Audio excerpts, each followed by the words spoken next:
C'est un personnage controversé qui a marqué d'une manière assez complexe le continent. Jean-Marie Le Pen, le fondateur du Front National, est mort à 96 ans. On en parle avec Mickaël Poron. Bonsoir. Bonsoir. Vous êtes journaliste à Afrique 21. Vous avez plusieurs fois écrit sur ses liens avec l'Afrique. Jean-Marie Le Pen, on le connaît pour ses nombreux dérapages sur l'inégalité des races, son discours anti-immigration. D'ailleurs, on va écouter un extrait d'une interview de Jean-Marie Le Pen. C'était en 2007 sur TV5 Monde. Le Canada, il est le pays peut-être qui valorise le plus l'immigration dans le monde, même que la gouverneure générale du Canada, Mme Michaëlle Jean, qui a été nommée récemment pour représenter la reine d'Angleterre chez nous, est d'origine haïtienne. Est-ce que vous verriez, vous, un jour, une présidence occupée par quelqu'un qui soit d'origine africaine en France? Pourquoi pas, ce n'est pas le problème. Mais si vous avez un problème de défaut d'immigration et nous un problème d'excès, on peut faire un deal si vous voulez. On peut vous envoyer les nôtres. Si vous avez de la place, nous n'en avons plus assez. Nous n'avons plus la force de supporter le torrent migratoire qui vient vers notre pays. Mais si vous êtes demandeur, je pense qu'il y aurait là une occasion de coopération internationale qu'il ne faut pas négliger. Voilà, du Le Pen tout craché. Qu'est-ce qui aura marqué le plus les Africains à propos de Jean-Marie Le Pen? Mais les Africains, je ne sais pas. En tout cas, ce qui est sûr, c'est qu'il y a une histoire assez longue et complexe, en fait, entre Jean-Marie Le Pen et le continent africain. Le grand public connaît assez bien son passé en Algérie, durant la guerre d'Algérie, le fait qu'il ait pratiqué la torture en Algérie, ça a conduit à pas mal de procès, donc il y a eu beaucoup de livres, beaucoup d'articles sur ces questions. On connaît moins ces liens dès la formation finalement du Front National au début des années 70, par exemple, avec des personnages de type Duprat, par exemple, qui va décéder en 78. Il lui rendra hommage d'ailleurs tous les ans, quasiment jusqu'à la fin. Ou quand il fonde le Front National, Duprat a des liens, par exemple, avec le Congo. Duprat, vous pouvez nous rappeler... Alors Duprat, c'était un personnage assez sulfureux qui était proche, qui faisait partie de deux organisations d'extrême droite, Occident et Ordre Nouveau. Et on le retrouve dans les années 60 au Congo, au Katanga aussi, avec les mercenaires de l'OAS.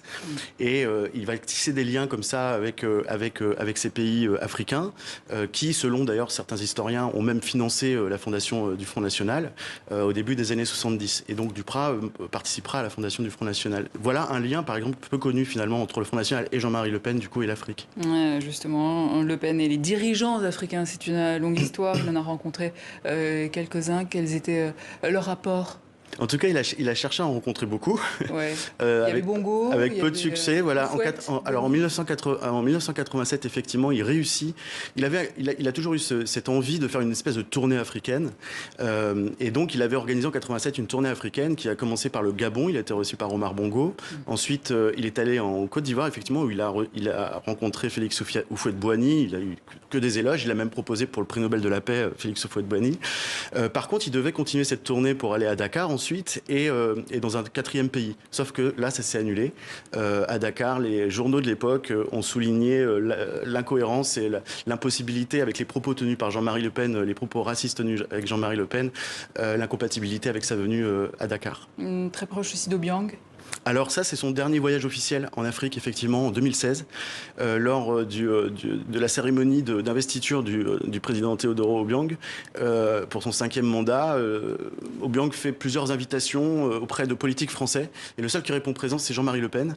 Et donc, il vient et il serrera la main sur l'estrade. Il y a une vidéo qu'on publie d'ailleurs sur Afrique 21, où on le voit serrer la main à Teodoro Obiang. Il sera reçu en audience et il restera une semaine en Guinée équatoriale, aux frais de la Guinée équatoriale. Et on se souvient aussi de Mandela, qu'il avait traité de terroriste Exactement. Et avant de vouloir le rencontrer. Alors oui, voilà. Alors en 2002, donc c'est l'année où il se présente à la présidentielle française, il cherche, en tout cas, certains dans son entourage, on cherche à lui faire rencontrer Nelson Mandela.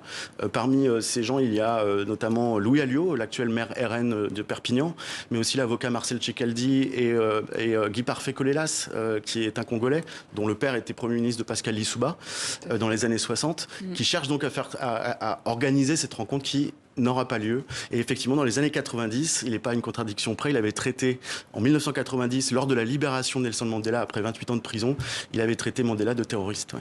Alors, ce qui plaît aussi en Afrique, c'est que l'extrême droite n'est pas pour l'ingérence. Je pense par exemple aux interventions en Libye ou encore en Côte d'Ivoire. Alors, l'extrême droite est anti-décoloniale, ouais, mais est plutôt contre l'ingérence, et d'autres thématiques que celle-ci, finalement, croisent certaines thématiques vantées par certains présidents africains, comme par exemple la souveraineté monétaire.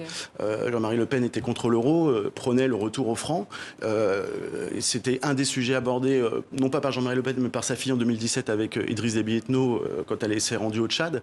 Donc ce sont des thématiques qui, effectivement, se rejoignent avec certains présidents africains. Oui. Et quel était son lien avec Laurent Gbagbo ? Alors, il y a eu une tentative de rencontre, pas par Jean-Marie Le Pen, mais par Marine Le Pen, et effectivement, avec Laurent Gbagbo. Ça ne s'est pas fait. À l'époque, il y avait encore, je crois, Marcel Chekhaldi qui avait essayé, mais pas que lui. Et ça ne s'est pas fait. En fait, ils se retrouvaient sur ces questions aussi nationalistes. Oui. C'est un peu ça qui les a motivés, en tout cas, à essayer de rencontrer. Oui. Et le Front National ne soutenait absolument pas Alassane Ouattara. Vous parliez de la fille, Marine.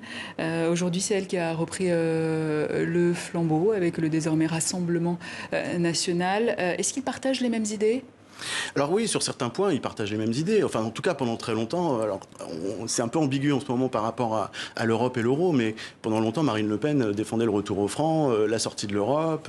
Et puis, ils défendent une certaine idée aussi de ce qu'on appelle l'ethnodifférentialisme, c'est-à-dire le chacun chez soi. Ce sont des thématiques sur lesquelles ils étaient plutôt d'accord avec Jean-Marie Le Pen. Et quand elle s'est rendue au Tchad en 2017, elle a tenu un discours sur le souverainisme, sur la non-ingérence. Elle a même critiqué la France-Afrique, alors qu'en fait, elle était allée rencontrer l'un des piliers de la France-Afrique, Idriss Déby Itno. Donc c'est toujours ces contradictions entre les faits, les discours et cette volonté en fait aussi de s'acheter finalement quelque chose, puisqu'on dit que le Front National aujourd'hui, Rassemblement National, tient des propos racistes. Se rendre en Afrique, c'est d'essayer de prouver que non, c'est pas du racisme. Michael Pau, merci. Je rappelle que vous êtes journaliste à Afrique 21. Merci.